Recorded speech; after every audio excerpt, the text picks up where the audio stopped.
I thanked my grandmother for co-signing my student loans. She looked confused and said, "I paid them off completely last year." My grandmother set down her teacup on the floral saucer with a delicate clink that seemed unnaturally loud in the sudden silence of her living room.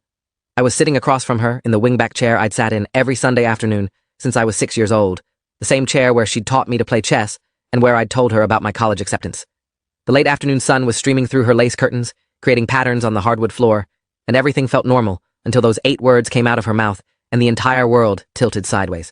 She was looking at me with genuine confusion, her head tilted slightly, waiting for me to explain why I was thanking her for something she apparently hadn't done. My mouth opened, but no sound came out. My brain was processing her words, but they weren't making sense. Paid them off. Last year. Completely. I had been making monthly payments of $890 to my mother for the past 3 years, money that was supposedly going directly to the loan servicer to cover my student debt. Every month, without fail, I transferred the money to her account, because she had explained that the loans were in her name as the co-signer, and it was easier for her to manage the payments directly.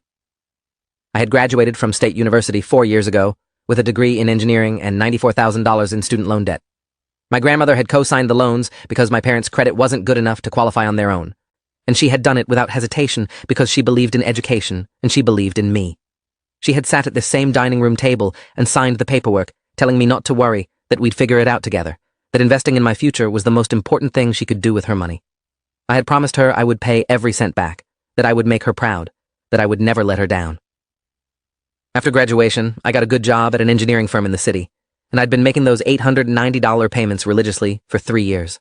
My mother had set up the arrangement, explaining that since Grandma was the co-signer and the loans were technically in her name as well, it made sense to route everything through her to keep the accounting clean. She said she'd handle all the communication with the loan servicer, send me quarterly statements, and make sure everything stayed on track. It seemed reasonable. My mother was good with paperwork and organization. She had always handled the family finances. I trusted her completely, but now my grandmother was telling me she had paid off the loans.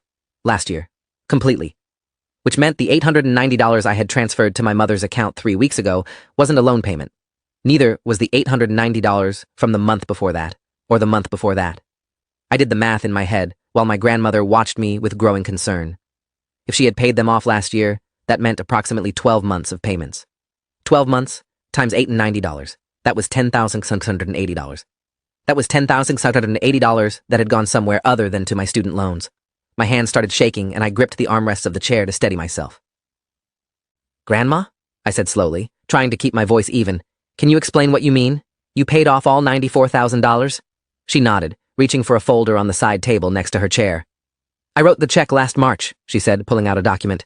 "It was something I'd been